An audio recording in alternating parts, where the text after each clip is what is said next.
The NBA trade deadline is just a couple of days away. Who are going to be the teams that can help decide how this trade deadline goes? Let's look at some of the sellers.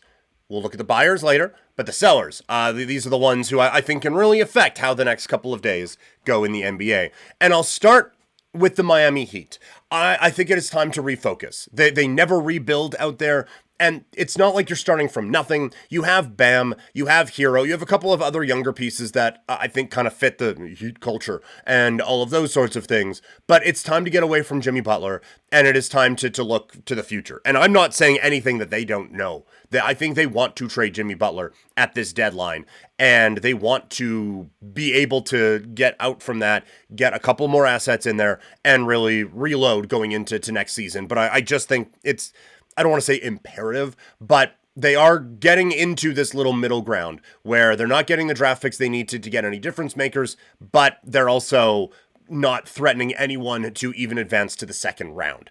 And with an aging superstar, that's not an awesome place to be. So I think Miami is one that I think really does need to refocus. The Washington Wizards are up next. This one isn't a hot take by any stretch of the imagination. This one's very obvious, but I do think they can shape the rest of the year. With Jonas Valanciunas, there are a lot of teams that are looking for a really solid big right now, and he is very affordable. And if they want to do full teardown thing, like Kuzma, Brogdon, even Poole, I think can help impact and help out the depth of some teams where maybe a little bit more scoring is needed and a little bit more help on the wing is necessary. So I think that those are guys. Poole, obviously, if he's in the right mindset and all of that, I mean, all of them really. But if you can get those guys and you're a contending team, that can maybe help shift the balance in your favor. So I think it is, I think they have actually an interesting hand to play in how noteworthy the next couple of days are.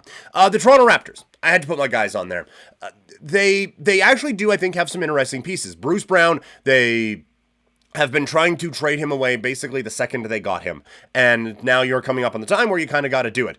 Seeing a couple posts on X about how Chris Boucher is getting some interest as well. So those are a couple of guys who could help. And again, the focus on the bigs. I think Pirtle, the contract's big, but Pirtle and Olynyk are a couple of big men who I think can help out some contenders as well.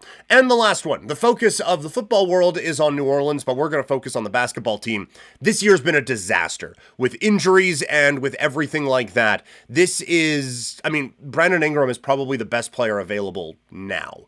And it is a rental, and there's a lot of questions about how impactful this guy can be, and this, that, and the other thing. But I think that this is a team that needs a bit of a different direction. And it's wild that the Zion thing hasn't worked in the way that it has, and now just everyone on this team is getting hurt. So it's kind of, if you can get any assets for anything that's not bolted down and just kind of reset, I think that's probably the way to go out in New Orleans. So again, for podcast listeners and YouTube watchers, this the trade deadline talk is going to continue tomorrow, looking at the NBA buyers